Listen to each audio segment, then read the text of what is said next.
Hello दोस्तों, मैं Manish Kumar JMS94 channel में आप सभी का स्वागत है। आप लोग कैसे हैं? आशा करता हूं कि आप लोग अच्छे ही होंगे। जैसे भी हैं कमेंट करके बताइएगा। तो आज का टॉपिक है घर घर तुलसी आरोपण। तुलसी रोपने से क्या फ़ायदा होता है, इसी पर आज चर्चा करेंगे।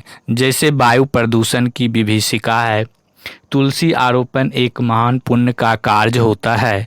तुलसी बिरवा से श्रद्धा का पुनर्जीवन होता है। तो निम्न पॉइंट पर बारी बारी से चर्चा करते हैं। तो वायु प्रदूषण की विभीषिका, इन दिनों जो है बढ़ती हुई जनसंख्या एवं यांत्रिक गतिविधि से वायु प्रदूषण का अनुपात असाधारण रूप से बढ़ रहा है। कारखानों तथा द्रुतगामी वाहनों में जो कोयला तेल जलता है, उसका विषैला धुआं इस वायुमंडल में निरंतर बढ़ता जा रहा है। वायु परमाणु मात्र के लिए अन्न जल से भी अधिक आवश्यक एवं महत्वपूर्ण है। जैसे जल या पानी के सहारे जलचर जीवित रहते हैं, उसी तरह हम सब हवा के समुद्र से प्राण संपदा प्राप्त करते हैं।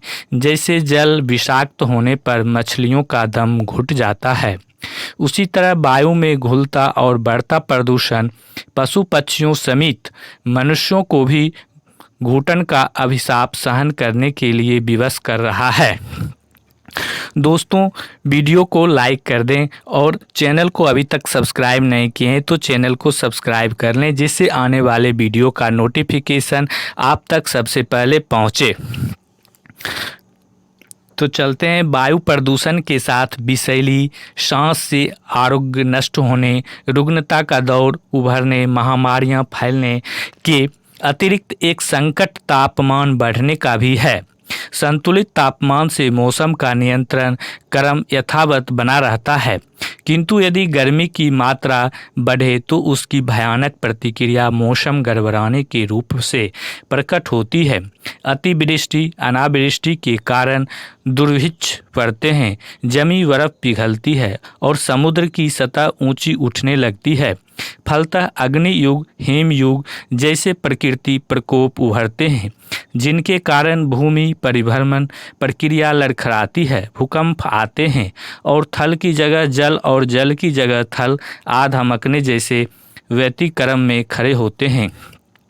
भूतकाल में जब भी ऐसे प्रकृति विषय प्राय उभरे हैं तो प्राणियों का जीवन और वनस्पतियों का अस्तित्व संकट में पड़ा है। खंड प्रलय जैसी स्थिति बनी है। इन दिनों बढ़ते वायु प्रदूषण के कारण उन भूतकालीन विभीषिकाओं का नया दौर आने की आशंका है। युद्धोन्माद में प्रयुक्त होने वाली बारूद विषाक्त सामान्य धुएं की तुलना में हजारों गुनी अधिक भयंकर होती है। फिर पिछले दिनों अणु विस्फोट का नया सिलसिला चला। जापान में फेंके गए 2 छोटे छोटे एटम बमों से विकलांग बच्चे उत्पन्न हुए। इसका लेखा जोखा ध्यानपूर्वक पढ़ने से कलेजा दहलने लगता है।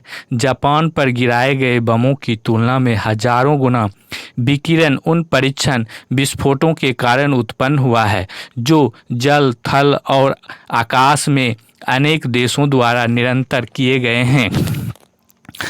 वायुमंडल की प्रकृति और विकृति धरती और जल पर उतरती है तथा उसमें से भी ऐसे तत्व फैलते हैं जो अन्न जल को भी वायु की तरह विषाक्त करके जीवन संकट उत्पन्न करते हैं। यदि बिगाड़ने वाले हाथों को रोक सकने की सामर्थ्य न हो तो कम से कम सफाई की व्यवस्था तो करनी ही चाहिए। यह सरलतम और सफलतम उपचार है। हम उतना भी कुछ न करें और दूसरों के साथ जुड़े हुए अपने भाग्य भविष्य की पीढ़ियों के निर्वाह को अंधकार में बनाने में रोकथाम न कर सकें तो यह दुर्भाग्य की बात होगी। यूँ होना यह भी चाहिए कि महाविनाश पर उतारू लोगों पर जनमत का दबाव डालें और इस सृष्टि का सर्वनाश करने वाले आतताइयों एवं आतंकवादियों को मनमानी न करने दें। इस संदर्भ में सरलतम उपाय और उपचार हैं अग्निहोत्र प्रक्रिया द्वारा, दूसरा हरितिमा संवर्धन द्वारा। अग्निहोत्र के संबंध में मतभेद और विवाद भी हो सकते हैं, किंतु हरितिमा संवर्धन में तो आस्तिक नास्तिक का, धर्म संप्रदाय का, विज्ञान बुद्धिवाद का भी विरोध अवरोध नहीं है। तो सर्वसम्मत उपचार की तरह सर्वत्र सफलतापूर्वक अपनाया जा सकता है।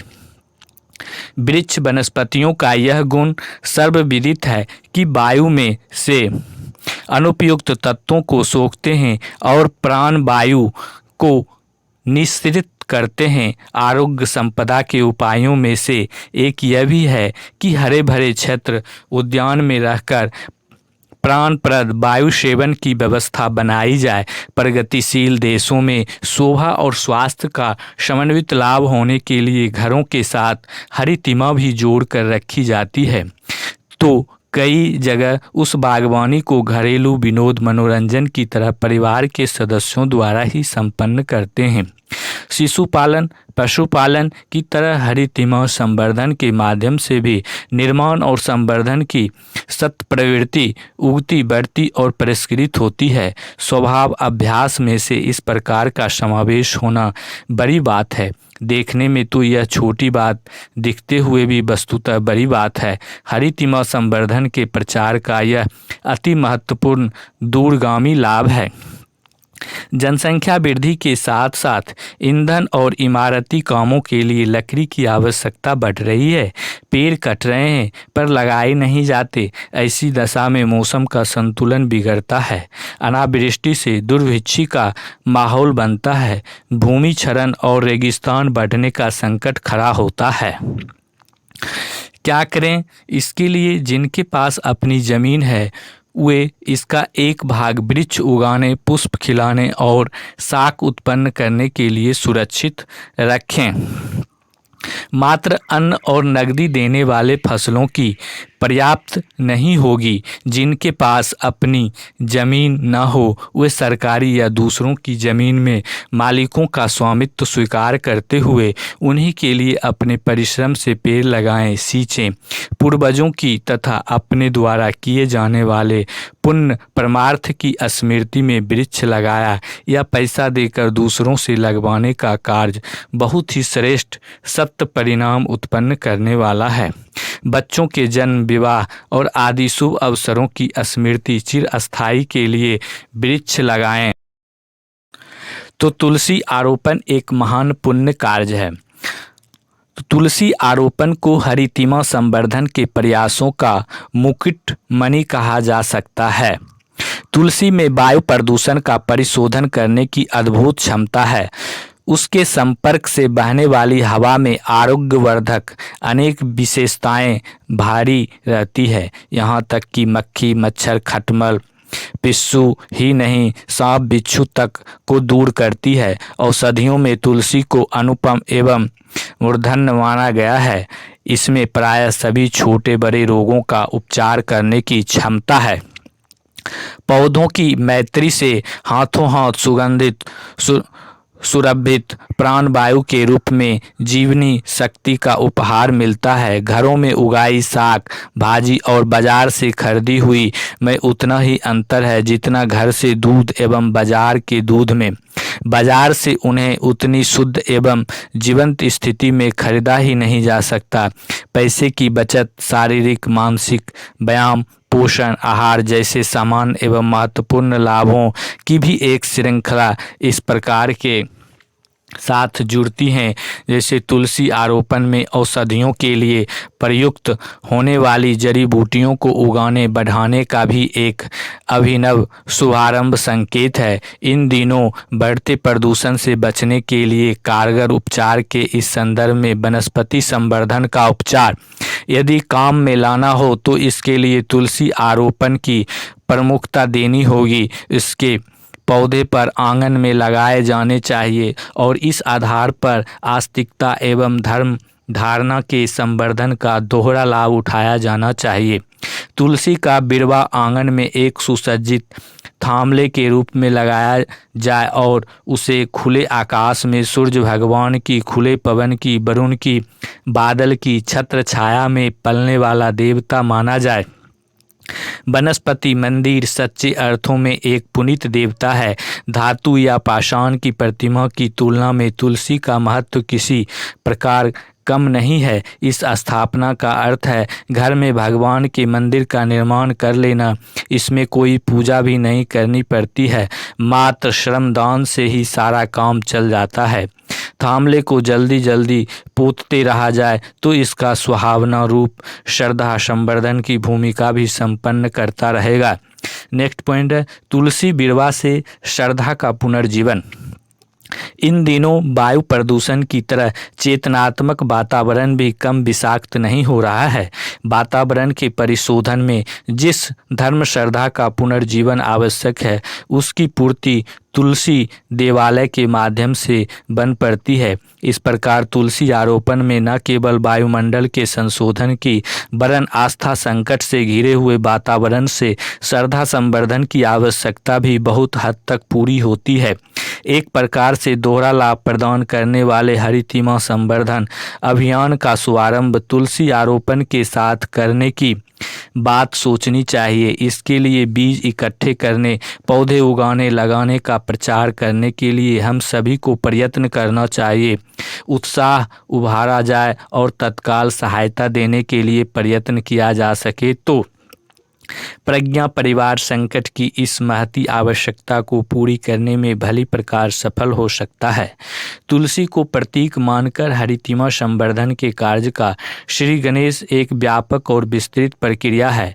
वनस्पति हमारे लिए जीवन प्राण है। वह धरती से आहार, बादलों से जल, आकाश से प्राण वायु खींचकर जीवन संपदा के रूप में प्रदान करती है। इसलिए उसे पशुपालन, गौपालन की तरह ही महत्वपूर्ण माना जाना चाहिए। तुलसी के साथ दिव्य औषधि की विशेषताएं तथा अध्यात्म परायण श्रद्धा भावनाएं भी जुड़ती हैं और इसके लाभ 3 से बढ़कर 5 हो जाते हैं। श्रद्धा आरोपण के लिए देव प्रतिमाओं को धातु पाषाण की अपेक्षा वनस्पति तुलसी के रूप में पूजा जाना उपयोगिता के साथ जुड़ता है। उसमें कृतज्ञता की एक नई भाव गरिमा का समावेश होने से लाभ का अनुपात दोहरा बनता है। दोस्तों, वीडियो पसंद आ रहा है तो वीडियो को लाइक करें और अपने दोस्तों में शेयर भी करें। तुलसी के बीज बोने और नए पौधे लगाने के लिए अगस्त का महीना सबसे उपयुक्त है। कार्यकर्ता भाई और विशेष रूप से बहनों को नए पौधे तैयार करना चाहिए तथा मोहल्ले, गांव, कॉलोनी आदि में घर घर पौधे बांटने का कार्य करना चाहिए। हर घर में 5 पौधे लगाने का प्रयास करना चाहिए। पौधे लगाने के लिए मिट्टी अथवा सीमेंट के गमले, पुराने टूटे घरों के निचले भाग, टीन के खराब पीपे, प्लास्टिक के टूटे डब्बे, टूटी बाल्टी आदि का उपयोग किया जा सकता है। परिजनों को कम से कम 24 घरों में से 5-5 पौधे लगाने का प्रयास करना चाहिए। अधिक नहीं तो प्रत्येक कार्यकर्ता 5-5 पौधे अवश्य ही लगाएं। धन्यवाद दोस्तों। जय हिंद, जय भारत।